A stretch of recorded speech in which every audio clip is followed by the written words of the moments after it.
പ്രിയമുള്ള എൻ്റെ വിദ്യാർത്ഥിനികളെ എല്ലാവരെയും ഞാൻ ഓൾ കേരള ഡിസ്റ്റൻസ് എഡ്യൂക്കേഷൻ എന്ന് പറയുന്ന നമ്മുടെ സ്ഥാപനത്തിൻ്റെയൊക്കെയുള്ള ഓൺലൈൻ വീഡിയോ ക്ലാസ്സിലേക്ക് സ്വാഗതം ചെയ്യുകയാണ്.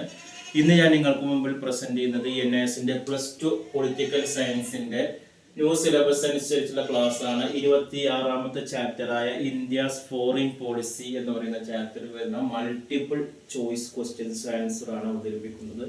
എൻ്റെ വീഡിയോ കേൾക്കുന്ന എല്ലാവരും ലൈക്ക് ചെയ്യുക, ഷെയർ ചെയ്യുക, കമൻറ്റ് ചെയ്യുക, സബ്സ്ക്രൈബ് ചെയ്യുക. നമുക്കറിയാം 2024 വന്ന സിലബസ് അപ്ഡേഷൻ പ്രകാരം മൊത്തം ചാപ്റ്റേഴ്സിൻ്റെ 60% മാത്രം നിങ്ങൾ പബ്ലിക് എക്സാമിന് പഠിച്ചാൽ മതി. ബാക്കി വരുന്ന 40% എക്സാമിൽ നിന്ന് ഒഴിവാക്കിയിട്ടുണ്ട്. ആ 60%മാണ് നമ്മുടെ ക്ലാസ്സിൽ അവതരിപ്പിക്കുന്നത്. പുതിയ രീതിയിലുള്ള ക്വസ്റ്റ്യൻ പേപ്പർ അനുസരിച്ച് അതിൻ്റെ സെക്ഷൻ എയിൽ നമുക്ക് ഫിൽ ഇൻ ദ ബ്ലാങ്ക്സും അതേപോലെ തന്നെ ട്രൂ ഓർ ഫാൾസും ആണ് വരുന്നത്. ഓക്കെ, പിന്നെ ഓരോന്നിനും ഓരോ മാർക്കായിട്ടാണ് വരുന്നത്. ഒരു 5 ഫിൽ ഇൻ ദ ബ്ലാങ്ക്സും 5 ട്രൂ ഓർ ഫാൾസും ഞാൻ ബോർഡിൽ എഴുതിയിട്ടുണ്ട്. അത് പറഞ്ഞ് അവസാനിപ്പിക്കാം. ക്വസ്റ്റ്യൻസ് നമുക്ക് ഇംഗ്ലീഷിലാണ് വരുന്നത്. മലയാളത്തിൽ പരീക്ഷ എഴുതുന്നവർക്കും ഇംഗ്ലീഷിൽ പരീക്ഷ എഴുതുന്നവർക്കും ക്വസ്റ്റ്യൻസ് ഇംഗ്ലീഷിലാണ്. അതുകൊണ്ടാണ് ഞാൻ ബോർഡിൽ ക്വസ്റ്റ്യൻസ് ഇംഗ്ലീഷിൽ എഴുതി അതിൻ്റെ ആൻസർ മലയാളത്തിൽ പറയുന്നത്. ഓക്കെ, ഇത് ടെക്സ്റ്റ് ബുക്ക് ബേസ്ഡ് ആയിട്ടാണ് നമ്മൾ ഈ മൾട്ടിപ്പിൾ ചോയ്സ് ക്വസ്റ്റ്യൻസ് അവതരിപ്പിക്കുന്നത്. 2 മാർക്ക് 3 മാർക്ക് 4 മാർക്ക് 5 മാർക്കൊക്കെയാണ് ഗൈഡ് വെച്ച് നിങ്ങൾക്ക് പ്രാക്ടീസ് ചെയ്യാം. ഓക്കെ, ടെക്സ്റ്റ് ബുക്കിന്റെ അടിയിൽ 26ാമത്തെ ചാപ്റ്റർ ആണെങ്കിൽ 26.1 26.2 പറഞ്ഞിട്ട് ഇൻഡെക്സ് ക്വസ്റ്റ്യൻസ് ഉണ്ടാവും. അതേ ചാപ്റ്ററിൽ തന്നെ അതിന്റെ ആൻസർ ഉണ്ടാവും. അത് നന്നായിട്ട് പ്രാക്ടീസ് ചെയ്യാം. First dash was the main architecture of Indian വിദേശ നയത്തിന്റെ പ്രധാനപ്പെട്ട ആർക്കിടെക്ചർ എന്താണ് എന്നുള്ളതാണ് പറയുന്നത്. അത് നെഹ്റു ആണ്. ഇന്ത്യ വിദേശ നയത്തിന്റെ ശില്പിയൊക്കെയായി അറിയപ്പെടുന്നത് നെഹ്റു ആണ്.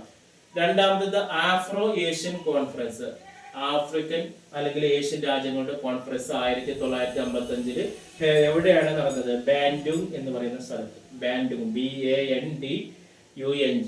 അടുത്തത് ഫസ്റ്റ് നാം എന്ന് പറഞ്ഞാൽ നോൺ അലൈൻമെന്റ് മൂവ്മെന്റ് ആണ്. Non alignment movement conference was held dash in the year dash. എവിടെയാണ് നോൺ അലൈൻമെന്റ് മൂവ്മെന്റ് നടന്നത്? ബെൽഗ്രേഡ് ആണ്. ഏത് വർഷമാണ്? 1961. നാലാമത്തത് Panchsheel agreement was signed between dash. Panchsheela തത്വങ്ങളിൽ പഞ്ചശീല കരാറിൽ ഒപ്പുവെച്ചത് ആയിരിക്കാണ്? ഇന്ത്യയും ചൈനയുമാണ്. 5 ഇന്ത്യ ഹോസ്റ്റൽ ഞാൻ സബ്മിറ്റ് ചെയ്ത് ഇന്ത്യ ഹോസ്റ്റൽ ഇന്ത്യയുടെ നോൺ അലൈൻമെന്റ് സബ്മിറ്റ് ചെയ്തത് എവിടെയാണ്? ന്യൂഡൽഹിയിലാണ്. ഇതിൽ 5 ട്രൂ ഓർ ഫാൾസ് ആണ് വരുന്നത്. Non alignment and neutrality can be determined. രണ്ടും ഒരേപോലെ ആയിട്ടാണ് കാണുന്നത്. നോൺ അലൈൻമെന്റും ന്യൂട്രാലിറ്റിയും ഒരേപോലെ, തെറ്റാണ്.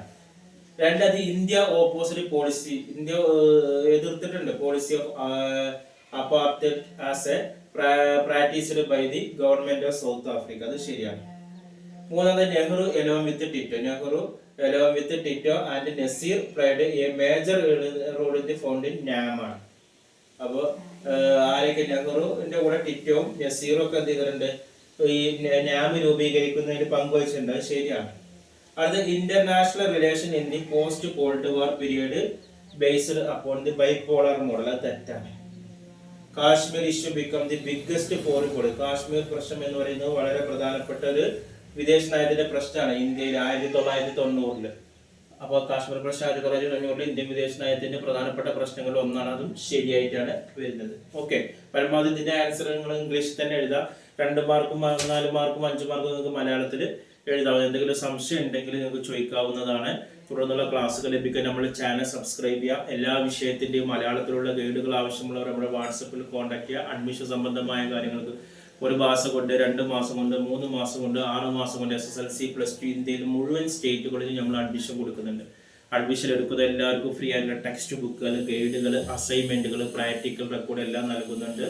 അതേപോലെ തന്നെ വീട്ടിൽ നിന്ന് ഓൺലൈനായിട്ട് പരീക്ഷ എഴുതാൻ പറ്റുന്ന ബോസ് എഡ്യൂക്കേഷൻ്റെ കീഴിൽ SSLC +2 നൽകുന്നുണ്ട്.